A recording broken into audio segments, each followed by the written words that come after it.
Students, मैं सचिन यादव आज आपके लिए मैट्रिक्स के ऊपर नया टॉपिक डिटरमिनेंट के ऊपर नया टॉपिक लेके आया हूँ कि किसी मैट्रिक्स का हम माइनर और कोफैक्टर कैसे निकालेंगे और इसको माइनर को किससे डिनोट करते हैं, कोफैक्टर को किससे डिनोट करते हैं। स्टूडेंट जब तक पढ़ोगे आप तब तक अगर बीएससी मैथ से करोगे या नॉर्मल बीएससी करोगे तो मैथ जिसमें आएगा तो कोफैक्टर और माइनर बहुत इंपॉर्टेंट रोल रखेगा और आगे बहुत काम आएगा, तो ये बहुत इंपॉर्टेंट है। तो स्टूडेंट देखो, माइनर को हम डिनोट करते हैं एम से और कोफैक्टर को डिनोट करते हैं सी से और कुछ जगह ए से भी डिनोट कर लेते हैं उसको। 99% सी से डिनोट करते हैं सब। लेकिन अब मैं क्वेश्चंस की हेल्प से बताऊंगा कि माइनर और कोफैक्टर कैसे कैसे निकालेंगे और इसमें क्या डिफरेंस होता है। तो सबसे पहले मैं 2x2 ऑर्डर का ले रखा है एक एग्जाम्पल, उसका मैं आपको माइनर और कोफैक्टर दोनों निकाल के दिखाऊंगा। माइनर और इधर हम ले लेते हैं कोफैक्टर। एक 2x2 ऑर्डर में थोड़ा सा चेंज होता है स्टूडेंट। हम क्या क्या निकालते हैं, अब ये 2x2 ऑर्डर मैट्रिक्स है, देखो हम इसको ऐसे ही लिखते हैं A11 A12 A21 A22, यही लिखते हैं। अब स्टूडेंट्स हमें माइनर में क्या क्या निकालना है, वही A11 A12 A13, मतलब ऐसे यही है ना A14। तो हमें क्या निकालना, ए की जगह क्या लिखना है, ये ऐसे दे रखें, इसकी जगह हमें क्या निकालना है, only M11 M12 M13 M21 M22, हमें ये निकालना है बस। तो ये कैसे निकालेंगे, तो स्टूडेंट ये इधर 21 था, ये 21 था और ये 22 है, ये सारे दिए हुए थे। हमें M11 M12 M21 M22, ये हमारे M को किससे डिनोट कर लिया, माइनर से। तो स्टूडेंट्स 2x2 मैट्रिक्स में थोड़ी सी आपको याद रखना पड़ेगा, माइनर में कुछ चेंज नहीं होता। इधर जो A11 होगा ये वो A22 हमारा M11 होगा, ये वाला, और A12 क्या होगा, ये 0 होगा। A21 हमारा ये -4 होगा और A22 ये हमारा ये होगा 2 होगा। बस ये आपको 2x2 मैट्रिक्स में याद रखना पड़ेगा कि पीछे से स्टार्ट होता है ये। तो स्टूडेंट एक तरीका और भी है, इसका हमें क्या निकाले, M11 हम इसका माइनर निकाल रहे हैं तो इसका माइनर इसके बिल्कुल सामने वाला होगा, तो मैंने 3 लिख दिया सेम, या मैंने बताया उस तरीके से कर सकते हो। दूसरा मेथड ये है याद रखने का, इस M11 का सामने वाला क्या है 3, इसका ये हो गया, और उसके बाद आएगा A12 मतलब मीन्स M12, M1 का इसके सामने वाला 0 हो गया। अब देखो, अब हम इसका निकालेंगे A21 का मतलब मीन्स AM21 का, तो ये निकालेंगे तो इसके सामने वाला, तो ये इसके सामने वाला -4 हो गया। अब इसके बाद इसका M22 इसका सामने वाला, तो मैंने लिख दिया 2। तो माइनस अगर निकाल लिए तो कोफैक्टर में आपको कुछ नहीं है स्टूडेंट्स, थोड़ा सा आपको याद रखना है। देखो क्या होगा, कुछ नहीं है, कोफैक्टर को हम C से डिनोट करते हैं तो C11 C12 C21 और C22। स्टूडेंट्स मैं आपको बिल्कुल नॉर्मल तरीके से बताऊंगा, हमें कुछ नहीं करना है। ये वैल्यू जो आई है एज इट इज लिख लो, 3 0 -4 और 2, बस इतना याद रखना। उसके बाद जो साइन थे हमने एज इट इज लिख लिया इधर माइनर का। अब क्या करना है, ये जो दोनों का सम है 1 + 1, इनका सम अगर हमारा इवन आ रहा है मतलब जो 2 से भाग हो रहा है तो हमारा उसका साइन चेंज नहीं होगा, और जिसका साइन ओड आ रहा है मतलब 3 5 7 1 3 4 जो आएगा तो उसका साइन चेंज होगा। मैं सिंपल सा बता देता हूँ, 1 + 1 2 है तो ये प्लस का ही रहेगा। ये देखो 1 + 2 तो ये हो गया 3, तो ये किसका साइन हो जाएगा, नेगेटिव का हो जाएगा ये, और 0 का आगे नेगेटिव पॉजिटिव कुछ लगा लो 0 ही रहेगा। 2 + 1 ये कितना हो गया 3, 3 हो गया, 3 क्या है और नंबर, ये क्या हो जाएगा पॉजिटिव हो जाएगा। और इस प्रकार C22 2 + 2 कितना हो गया 4, और 4 क्या है इवन नंबर है तो ये सेम रहेगा। तो इस प्रकार हमने माइनर और कोफैक्टर इसके निकाले। मैं एक बार सेम एक क्वेश्चन और एग्जांपल की हेल्प से आपको बताऊंगा। तो देखो वही माइनर M11 M12 वो 2x2 का मैट्रिक्स है, तो हम ऐसे लिखेंगे 21 M22, और इधर हम कोफैक्टर लेंगे C11 C12 C21 और C22। ये देखो ये मैंने ले लिया। तो M11 हमारा ये है, इसका माइनर क्या होगा, इसके सामने वाला, तो क्या हो गया D। अब देखो इसका कोफैक्टर क्या होगा, इसके सामने वाला, माइनर क्या होगा, इसके सामने वाला, तो ये क्या हो गया बी। अब आते हैं इस पे, इसका माइनर क्या होगा, इसके सामने वाला क्या है सी, और इसका लेंगे तो इसके सामने वाला क्या है ए, तो ये हो गया ए। अब को फैक्टर मैंने बताया था, इसमें इनको एज इट इज लिख लेंगे, इनको एज इट इज लिख लिया, बी और ये आया था सी और ये आया था ए। अब देखना 1 + 1 कितना है 2, तो पॉजिटिव साइन है, साइन चेंज नहीं होगा। 1 + 2 3, इसका साइन चेंज होगा क्योंकि 3 क्या है और नंबर, तो मैंने नेगेटिव का साइन लगा दिया। 2 + 1 3, इसका भी साइन चेंज होगा, इसका भी लगा दिया। 2 + 2 4, इसका साइन चेंज नहीं होगा क्योंकि 4 है इवन नंबर। तो अब एक क्वेश्चन और लेता हूँ स्टूडेंट्स, 3x3 ऑर्डर मैट्रिक्स का ले लेता हूँ कि उसका माइनर हम और कोफैक्टर कैसे फाइंड करेंगे। तो एक साइड हम माइनर फाइंड करेंगे, एक साइड हम कोफैक्टर उसका बाद में निकाल देंगे। तो देखो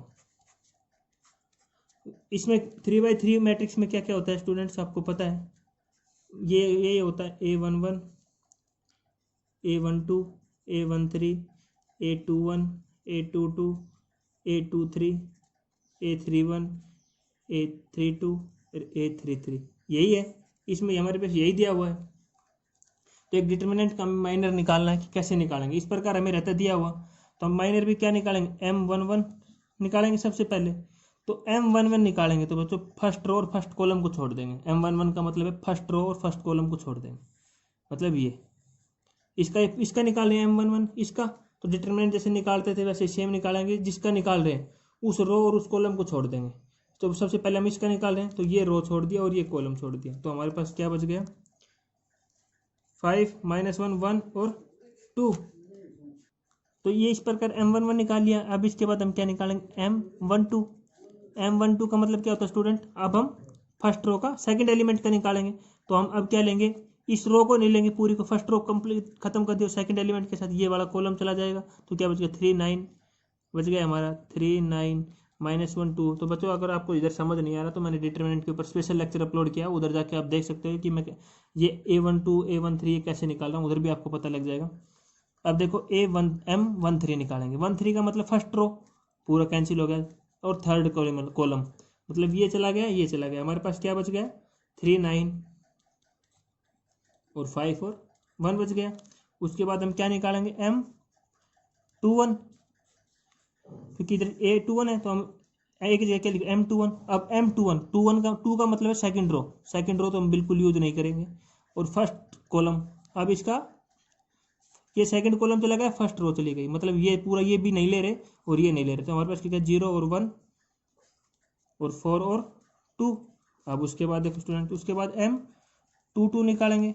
M22 का मतलब क्या होता है, second row second column use नहीं करेंगे, second row second column, second row छोड़ दिया सेकंड कॉलम, देखो स्टूडेंट ये छोड़ दिया ये छोड़ दिया, हमारे पास क्या बच गया 1 9 4 और 2 बच गया। अब देखो अब आगे चलते हैं, क्या निकालेंगे M23 निकालेंगे। M23 का मतलब क्या है, सेकंड रो और थर्ड कॉलम छोड़ दे, सेकंड रो छोड़ दिया और ये छोड़ दिया हमने, तो हमारे पास क्या बच गया 1 9 0 1, क्या 1 9 0 1 बच गया। उस प्रकार हम क्या निकालेंगे M31। M31 का मतलब क्या है बच्चों, थर्ड रो बिल्कुल छोड़ दो और फर्स्ट कॉलम छोड़ दो, अभी 31 का ये छोड़ दे, हम ये कर दिया, तो हमारा क्या बच गया 0 5 4 और -1, 0 5 4 और -1। उसके बाद देखो स्टूडेंट M32 का मतलब है कि थर्ड रो और सेकंड कॉलम छोड़ दो, थर्ड रो ये छोड़ दिया और सेकंड ये छोड़ दिया, तो हमारे पास कितना बच गया 1 और 3 और 4 और -1, देखो 1 3 4 और -1। उसके बाद क्या निकालेंगे M33। तो M33 का क्या मतलब है, थर्ड रो छोड़ दो थर्ड कॉलम छोड़ दो, तो 1 3 0 5 बच गया स्टूडेंट हमारे पास, 1 3 और 0 5, ये मैंने लिख लिया तो इस प्रकार। अब हम इसका सबका माइनर फाइंड कर लेते हैं, चलो स्टार्टिंग से इनका जो हमने लिखा है इनका मतलब डिटर्मिनेंट निकाल लेते हैं हम। देखो स्टूडेंट डिटर्मिनेंट निकालने का, इसकी मल्टीप्लाई इसके साथ, तो 5 दूनी 10 माइनस का साइन आता है 1 1 माइनस का 1 है तो ये हो जाएगा -1, तो ये हो जाएगा 10 माइनस माइनस प्लस, तो ये हो गया हमारा 11। अब इसका 3 2 6 माइनस का साइन माइनस का 9 होगा, तो ये होगा हमारा 15। 3 × 45 3 - 45 हो गया, तो हमारा कितना बच गया, माइनस का 42 बच गया इधर। और इधर देखो 2 मल्टीप्लाई 0 0 और ये 4 हो गया, तो इतना कितना बच गया, -4। और ये हो गया 2 मल्टीप्लाई 36, तो इधर बच गया हमारा 34। अब देखो इधर 1 मल्टीप्लाई 1 माइनस 0 मल्टीप्लाई 9 0, तो ये हो गया हमारा 1 बच गया। तो ये हो गया 0 माइनस 20, तो ये हमारा हो गया 20 माइनस का बच गया। देखो स्टूडेंट, मैं कोई साइन चेंज नहीं कर रहा हूँ, जो आ रहा है वो एज इट इज मल्टीप्लाई करके लिख रहा हूँ डिटरमिनेंट का। और आपको इधर समझ में नहीं आ रहा तो मैंने स्पेशल डिटरमिनेंट के ऊपर लेक्चर लिया, उधर जाके आप देख सकते हो। तो इधर में मल्टीप्लाई करेंगे 1 -1 का -1, फिर माइनस का साइन, और 3 4 जा 12, तो हमारा कितना आ गया, -13। अब देखो 5 5 और 1 की करेंगे 5, -0 मल्टीप्लाई 3 0, तो ये इधर क्या आ गया स्टूडेंट्स, 5 आ गया। अब हम फाइंड कर लेते हैं कोफैक्टर। स्टूडेंट कोफैक्टर को हम किससे डिनोट कर रहे हैं, इधर C11 C12 C13 C21 C22 C323 C31 C32 और C33। स्टूडेंट मैंने आपको सेम बताया था, हम जो हमारी वैल्यू माइनर की आएगी वो मैं एज इट इज लिख दूंगा, बस कुछ चेंज नहीं करूंगा, खाली एज इट इज लिख दिया एक बार। तो M11 की वैल्यू 11 आई थी, मैं 11 लिख देता हूँ इसके सामने। इसकी वैल्यू 15 आई थी, 15। इसकी वैल्यू -2 आई थी, 42 आई थी M3 की, उसके बाद इसकी -4, इसकी 34, और इसकी 1, इसकी -20, इसकी -13 और इसकी 5। मैंने एज इट इज वैल्यू लिख दिया, कुछ चेंज नहीं किया स्टूडेंट साइन में। अब देखो मैंने आपको सेम मेथड बताया था कि इन दोनों का सम करके देखेंगे। 1 + 1 2 इवन है, चेंज नहीं करेंगे। 1 + 2 3 क्या है, ओड नंबर, तो स्टूडेंट हम साइन चेंज करेंगे, इधर आएगा नेगेटिव का साइन, पॉजिटिव है तो नेगेटिव हो जाएगा, नेगेटिव है तो पॉजिटिव हो जाएगा। अगला देखो स्टूडेंट 1 + 3 4, साइन चेंज नहीं होगा क्योंकि 4 इवन नंबर है। तो अगला हो गया 2 + 1 3 क्या है हमारा, ओड नंबर, तो साइन माइनस का आइए, तो हमारा क्या हो जाएगा, पॉजिटिव। C22 2 + 2 4, साइन चेंज नहीं होगा, 2 4 हमारा ओड नंबर इवन नंबर है। उसके बाद C23 2 + 3 5 हमारा क्या है, ओड नंबर, तो हमारा साइन चेंज होगा इधर। C31 3 + 1 4 हमारा क्या है, इवन नंबर है, साइन चेंज नहीं होगा। उसके बाद C33 ये हमारा 3 + 3 C32 में क्या होगा बच्चों, 3 + 2 5 क्या हमारा ओड नंबर, तो हमारा क्या हो जाएगा, साइन चेंज हो जाएगा, प्लस का हो जाएगा। इस प्रकार C33 3 + 3 कितना हो गया, 6, तो हमारा साइन चेंज नहीं होगा, 6 क्या है, इवन नंबर है हमारा। तो इस प्रकार बच्चों हमने किसी भी एक गिवन मतलब जो दे रखा है हमने, उसका कोफैक्टर और माइनर कैसे निकालेंगे वो हमने सीखा आज। कुछ वीडियो में प्रॉब्लम आए तो कमेंट करके भी बता सकते हो, और कुछ और मेरे को ईमेल भी कर सकते हो, ईमेल में मेरे डिस्क्रिप्शन में दे दूंगा। मेरे यूट्यूब चैनल का नाम है सचिन मैथ क्लासेज, तो please subscribe my channel, press the bell icon, notification for new video. Thank you student.